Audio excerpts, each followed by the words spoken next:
Paul Kalambai laying on the floor, Nightingale on his knees. I think the reality is starting to set in. Well, actually, the reality is already pretty much set in for some supporters, 2, 3, 4 games ago. But you know me, I like to fight to the end. I like to stay positive until the end. I think the writing's on the wall now. What can I say? I mean, the game against Crew, I didn't upload a video on that. It wasn't a terrible performance against Crew. It was just the second half, we just fell apart. Ever since that, I don't know what Cosgrove was doing in that particular instance. Nobody was open, and then the second goal, nobody got stuck in a challenge. Woodyard dropped off. Henry Lawrenson getting the challenge. Anyway, that was a poor game, right? This game, we played okay throughout the game. I think we had, every now and again, we had flashes. We had moments defensively where we allowed the likes of Obita, who was just such a nuisance on the left-hand side. George Marsh really not up to par on that outside wing-back position. That's the first time he's played it, I think. I don't know if he played it against Crew. But, he's not really he used to play outside back, actually, back in the Tottenham days. But, he hasn't played that position in a while, and I think he got burned a couple of times by Obita, taking a heavy touch down the wing, putting a couple of really sumptuous balls in the box. Hennigan and Nightingale at times had a hard time tracking the runs, the back post runs of Vokes, and Akinfenwa got a couple of headers in. One of them ended up being steered towards the back post as Nightingale just went over his head, and George Marsh ended up losing out on the mark. It went over his head as well. I think he was a little bit too central, George Marsh, in that instance on that goal. But yeah, they had flashes, Wycombe. They certainly had flashes. They controlled the possession. They weren't world class, but they did enough on the day, I think, to deserve a victory. But thankfully, it wasn't a victory in the end. 18 shots, 5 on target for Wycombe. I mean, that speaks for itself. They create a lot of half chances, Wycombe. And it was a little bit dicey towards the end, though, if you're a Wycombe fan, from a Wycombe perspective, as they allowed AFC Wimbledon to get in the final third with ease. They were sitting back. It's not like the Mark Bowen type of sitting back with AFC Wimbledon, where they just have shape.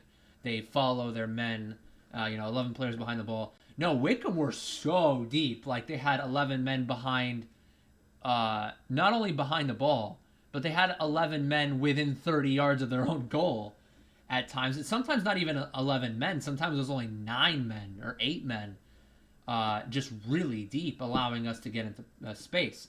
And I think Jack Rodoni had flashes as well. I think he could have been a little bit more confident in the final third. There weren't really any moments where he took someone on 1v1. A lot of times he would wait for the overlap and play the overlap. And then he, a couple times he had opportunities to shoot towards goal. Weak efforts. One of them coming from the 18-yard box after Asau was dangerous. He was stepping over, taking someone on, played it down the center, and he took a shot on, kind of weak, straight at the keeper in the second half. I think Asau, fantastic all game, man. I mean, drew several fouls, a couple of times where he faked holding it up and then going the other way. There are a couple of times where he held up Vokes, where he held up Forino, Tafazzoli. I mean, that man is a gold mine. I hope we can keep him. I know we're most likely going to lose Rodoni. Hopefully we can keep Asau, because Asau would be an absolute gold mine player to have next season. I really, really, really, really, really hope we keep Asau. We need to keep him at all costs. Do not sell him. Please. Try to work a new contract for him, because we need this man. He's going to be an absolute unit in League Two. Keep McCormick if we can. Please. He's going to be an absolute unit in League Two. I'm saying this because we're going to go fucking down, bro. We're going down. We're going down, man. And I look back in the season to winnable games. I look back to your Doncasters. I look back to your Gillinghams in the beginning of the season, the 1-0 that ended up turning out to be a 1-1. I look back at... There haven't been too many games in the last 10 games or so where we had the win in our grasp. There were games that we could have done better, though. The Cheltenham game, we had that win. But then defensively, just throughout the game, balls over the top constantly to the likes of Alfie May and their other striker, I forget their name. the game against MK, I think we played decent, but of course, just letting Parrott back post, like I said, Jack Rodoni losing his mark a couple of times. Jack Rodoni throughout the season, if the ball gets cleared, he loses sight of his mark, or just not the best in terms of defensive positioning or marking. That Crew game got beating my head against the wall right now. Just several games throughout the season where we go 1-0 up and we just bottle it. That's just been the pattern throughout the season. We lack that mental fortitude to be able to see a game out. And in this game, I don't think we didn't completely capitulate on the mental fortitude, mental aspect of things. But, it's just another one of those back post balls against Cheltenham. I think we conceded 2 easy back post runs, easy back post finishes. This time it was Akinfenwa nodding at home. And then against Crew, there was that third goal where they just, countered and played a back post easy slot. MK Don's back post Parrott, bar down, strike. It is what it is. I fully accept relegation at this point. I don't think we have any way out. Even if we beat Fleetwood, 4 points clear from relegation. At least we can look at this positively in the sense that Gillingham are going to be playing Portsmouth and Rotherham to cap off the season. Fleetwood, I think, have a somewhat tough schedule. They play us. Then they play Sheffield Wednesday. Then they play Bolton. Keep in mind they have a game in hand against us. So even if we beat them and we're tied on points with them, they cannot win a single game because their goal difference, they're 8 goals ahead of us on the goal difference. They can't win a single one out of those 3. If they do, good night, AFC Wimbledon. The first time as an AFC Wimbledon fan that I'm going to experience relegation. So, yeah, it's a learning experience. Certainly something to look back, not with fondness, but hopefully within the next 2 or 3 seasons I can, I as well as other AFC Wimbledon fans can laugh this off. I'm already going to talk relegation here because it's going to happen. I think we'll have a good budget. I think we'll have a decent budget next season, especially since we didn't freaking spend any of the $350,000 that we got under the Ollie Palmer signing. I think we're going to have a pretty good budget for League 2 standards next year, even with the debt. I think without the debt, we would easily have a top 5 budget. But with the debt, top 10.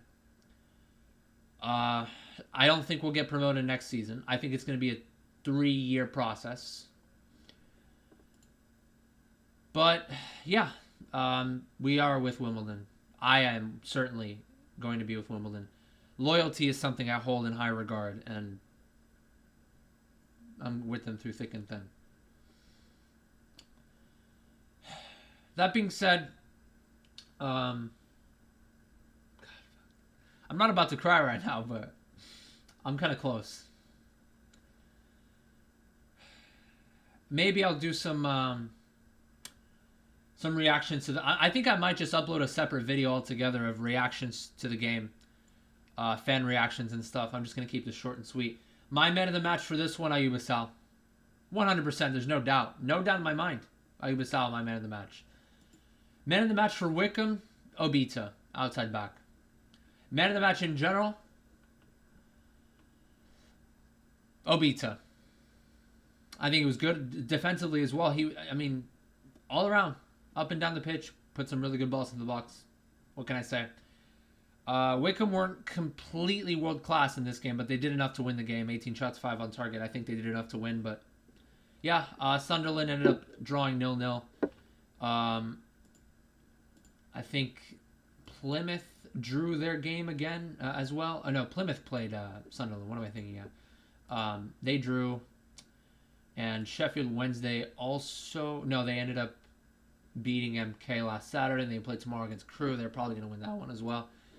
I think the top 6 will be Wigan, Rotherham, MK, Plymouth, Sunderland, Sheffield Wednesday. I'm sorry, Wycombe fans. I don't think they're going to be promoted this season. I think Sunderland will win out. I think Sheffield Wednesday will win out. But yeah, League 2 is tough, especially since they have a couple of teams as of late, as of the last few seasons, who have had they've had investors coming in backing the club. You know, your Forest Greens, well, they're gonna get promoted. Sutton, I don't know if they'll get promoted. They're going to be in the playoff spots for sure. Bristol Rovers, I think, good shout for a possible team to get promoted. I actually got to see them live against Crawley. I think they're a decent side, honestly. All around, decent side. I think it's going to be Forest Green, Exeter, and Bristol Rovers, I think, will be the teams promoted from League Two. It's going to be a tough league. We have a couple of teams like Tranmere, Newport, who are decent. Salford, obviously Salford, extreme backing from the likes of, your Gary Neville's, your Paul Scholes. Yeah. What can I say? That's it.